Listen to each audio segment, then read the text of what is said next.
can't believe I let this happen to me. It always ends up not good. That's why I know this can't be good.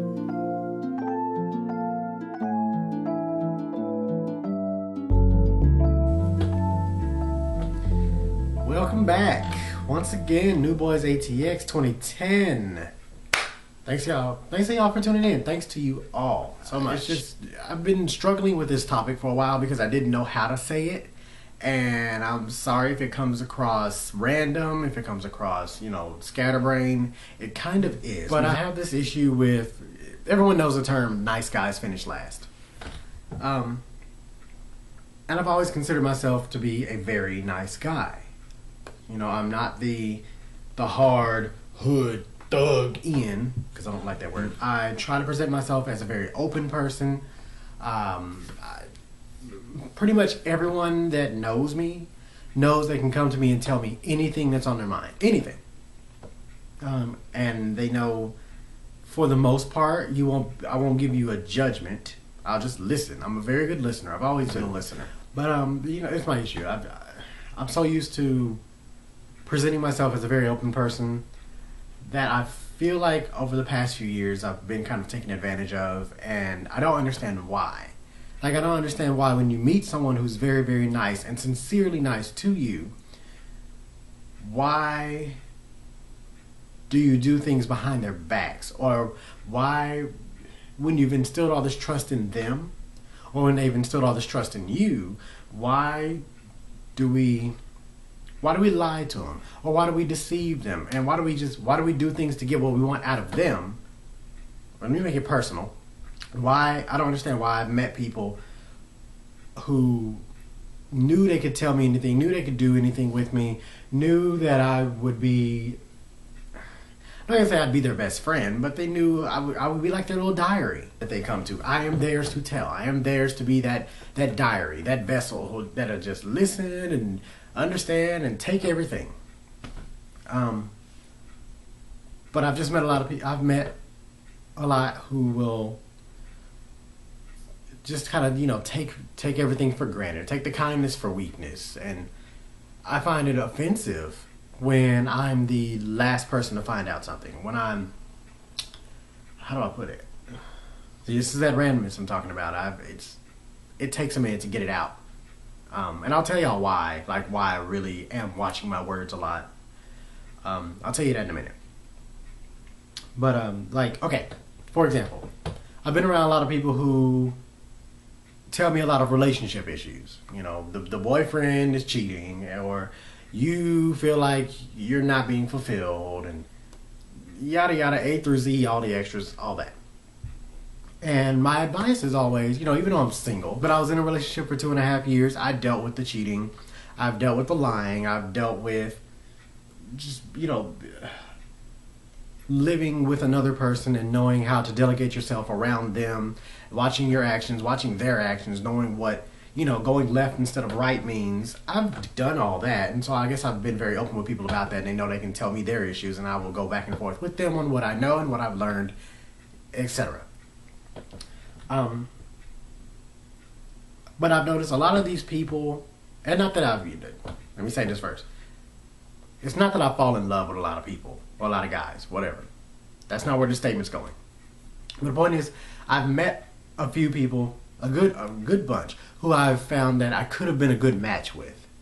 And I found it very interesting that these people are with someone who they don't match with very well.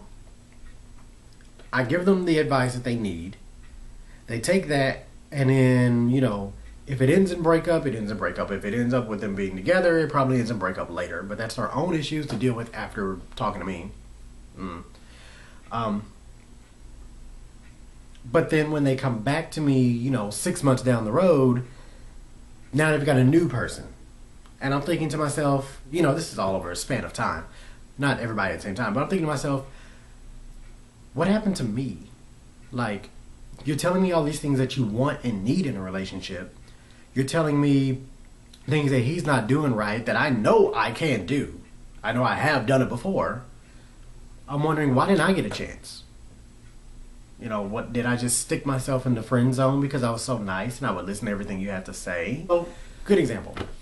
If you tell me your boyfriend is chatting online with other people and you're uncomfortable with it, you know, what do you do? What do I do? What do I do? You know, and now you feel like cheating so that you feel better because you now feel worthy you feel accepted by someone else, even for a short amount of time. Okay, great. My advice, first of all, is always talk to your partner, see what's going on, and find out their reasons. Initially, it's just attention, and something's not clicking the way it should, and y'all aren't taking the time to figure it out. And this is the conversation I would have with somebody. And in the back of my mind, I start clicking and thinking. I'm like, okay, wait a minute.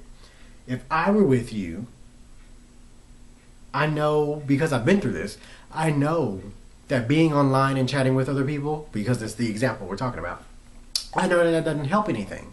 I know that it doesn't fill that void that's missing. It really doesn't, because it's just as fleeting as anything else. I mean, you log on, you chat for a couple hours, you log off, or you're probably being secretive about it, you're logging on with your phone, or you're logging on while he's at work, and then, you know, deleting all your history and all that.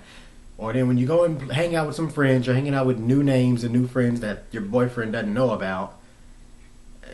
Those are all those little signs that we just kind of skip over. And yes, I sound like a hypocrite to some people, because, you know, in my last relationship, I was online while dating.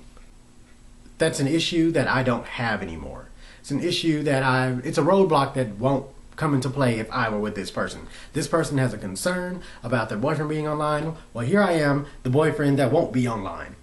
Let's move on to something higher and better and have a great and wonderful time. And then 6 months down the road, you know, you've broken up, and then you found someone new, you stopped talking to me for a while, then you come back, and now you've found the greatest love of all. I'm thinking to myself, well, A, how come I didn't know this? But B, why didn't you give me a shot?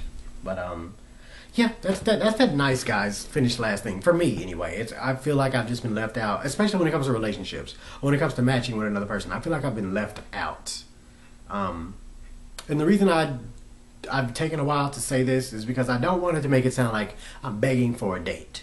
I don't want it to make it sound like I'm, you know, jealous of other people's relationships. No, I'm not jealous at all. It's something in me that always makes me wonder why I missed out on something. I've been like that since I was a kid. I always wonder what made me miss out. Just a curiosity. Like I said, this is me talking. Just talking, seeing what y'all have to say.